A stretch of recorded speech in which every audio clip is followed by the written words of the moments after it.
Bwana Yesu asifiwe sana, ewe msomaji wa Biblia ambaye umenuia kusoma Biblia kwa njia ya sauti kupitia channel yetu hii ya Mungu ni Tumaini. Mungu akubariki sana msikilizaji. Mungu akubariki kwa namna ya pekee sana.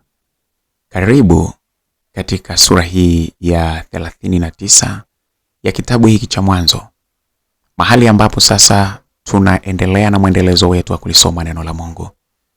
Na kuombea kwa Mwenyezi Mungu akupe heri uweze kupata kusikia sura hii kwa utulivu na kwa uaminifu kabisa, uweze kupata kile ambacho Mungu alinuia watu wake tuweze kukipata. Sura hii ina mistari 23. Tutaisoma katika hali ya utulivu na kuweza kufahamu kila kitu kilichoandikwa. Hatutaruka hata sehemu moja. Mungu akubariki. Na kama wewe ni mgeni katika channel yetu hii ya Mungu Tumaini na unatamani kuendelea kwa pamoja na sisi kupata masomo mbalimbali ya kibiblia, lakini pia vile vile kupata mtiririko mzima wa usomaji wa Biblia, kufanya maombi na mambo mengine kama hayo, mambo ya kiroho, basi bonyeza neno subscribe ambalo liko chini ya video hii. Mungu akubariki sana unapofanya hivyo, lakini pia unaposikia habari hii usiache pia kushare. Unapolisikia neno hili usiache kushare kwenye magrupu yako ya WhatsApp, Instagram, Facebook na kwingineko, ili uweze kuwafikishia watu wengine habari njema. Tufumbe macho tuombe. Baba, kupitia jina la Yesu, Mungu wa mbinguni, tunakukaribisha katika wakati huu. Wana na binti zako tumenuia kusoma neno lako. Tunaomba Roho wako Mtakatifu pamoja nasi atufundishe, atuelekeze na kutukumbusha yale tunayostahili kuyatenda. Simama nasi sasa basi, tuweze kupata uelewa mzuri. Kuwa nasi hadi mwisho na uitibu mioyo yetu. Maana tunaomba hivyo tukiamini kupitia jina la Yesu Kristo, Mwana wa Mungu aliye hai. Amina. Katika sura ya 39 tunaanza katika mstari wa kwanza. Anasema, basi Yusufu akaletwa mpaka Misri, naye Potifa, akida wa Farao, mkuu wa askari, mtu wa Misri, akamnunua mkononi mwa hao wa Ishmaeli waliomleta huko. Bwana akawa pamoja na Yusufu, naye akasitawi, naye alikuwa katika nyumba ya bwana wake yule Misri.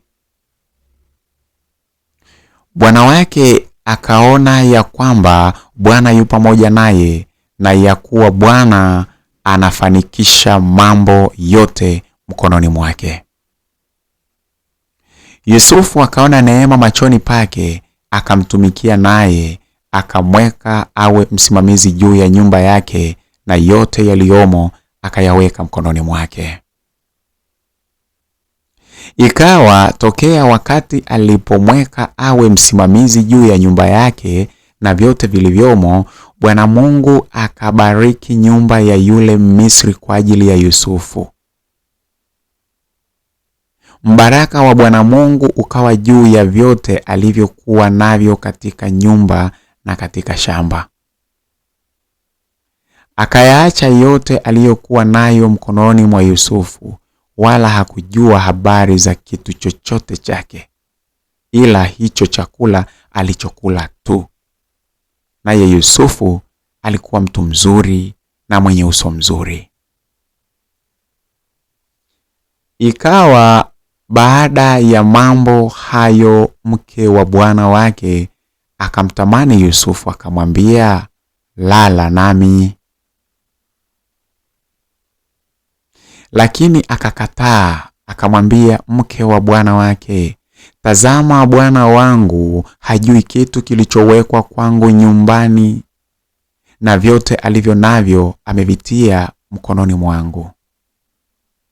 Hakuna mkuu katika nyumba hii kuliko mimi, wala hakunizuilia kitu chochote ila wewe, kwa kuwa wewe umkewe.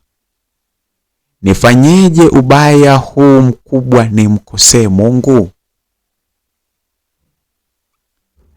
Akawa akizidi kusema na Yusufu siku baada ya siku, lakini hakumsikia alale naye wala aongee naye.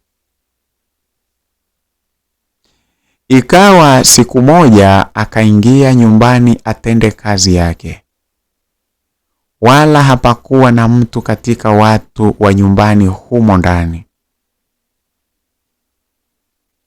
Huyo mwanamke akamshika nguo zake akisema, lala nami. Yusufu akaiacha nguo yake mkononi mwake, akakimbia akatoka nje.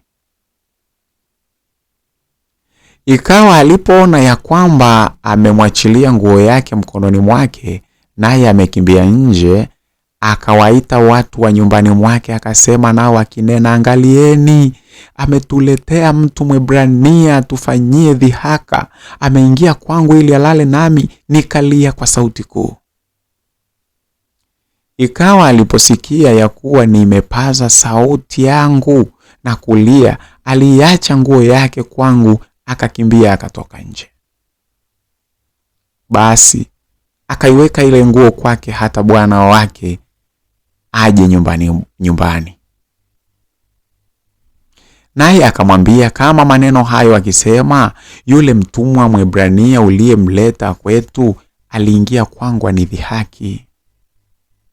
Ikawa nilipopaza sauti yangu nikalia, akaacha nguo yake kwangu akakimbia nje. Ikawa bwana wake aliposikia maneno ya mkewe aliyomwambia akisema, mtumwa wako amenitendea mambo kama haya, hasira yake ikawaka.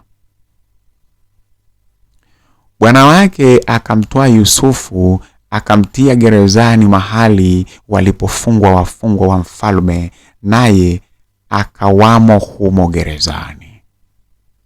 Lakini Bwana Mungu akawa pamoja na Yusufu, akamfadhili, akampa kibali machoni pa mkuu wa gereza. Mkuu wa gereza akawatia mkononi mwa Yusufu watu wote waliofungwa waliomo gerezani, na yote yaliyofanyika humo ndiye aliyeyafanya. Wala mkuu wa gereza hakuangalia neno lililoko mkononi mwa Yusufu, kwa kuwa Bwana Mungu alikuwa pamoja naye. Bwana Mungu akayafanikisha yote aliyoyafanya. Msikilizaji, na hapo ndio mwisho wa sura hii ya 39. Nikuage, lakini pia nikutakie neema ya Bwana wetu Yesu Kristo iwe pamoja nawe kila wakati. Nikukumbushe tu kwamba kila siku iendayo kwa Mungu tutakuletea angalau aya moja, angalau sura moja ya Biblia, ili uweze kupata kuisikia na hivyo kupata fursa ya kulisoma neno la Mungu kwa njia ya sauti. Na hapa sasa ninakuaga, lakini nikikukaribisha tena katika sehemu ya 40, ambapo tutakuwa tunaenda vizuri zaidi katika sura ile ya 40 ya kitabu cha Mwanzo. Mungu aendelee kukupa usikivu mwema msikilizaji. Mungu akubariki na asikupungukie kabisa unayetenga muda huu. Lakini nikukumbushe tu, usiache kusubscribe katika channel hii ya Mungu Tumaini, kwa sababu ni channel pekee ambayo inakuletea neno la Mungu kwa njia ya sauti, Biblia kwa njia ya sauti, na wewe kupata kuisikia bila kukaa na makaratasi na daftari au kitu chochote. Basi Mungu akubariki sana, na unapo subscribe usiache kushare pia vile vile kwa wenzako, ili pamoja na wao tuwe pamoja na kuisoma neno la Mungu kwa umoja wetu. Neema ya Bwana wetu Yesu Kristo na upendo wa Mungu Baba na ushirika wa Roho Mtakatifu ikawe pamoja na sisi sote sasa na hata milele. Amina.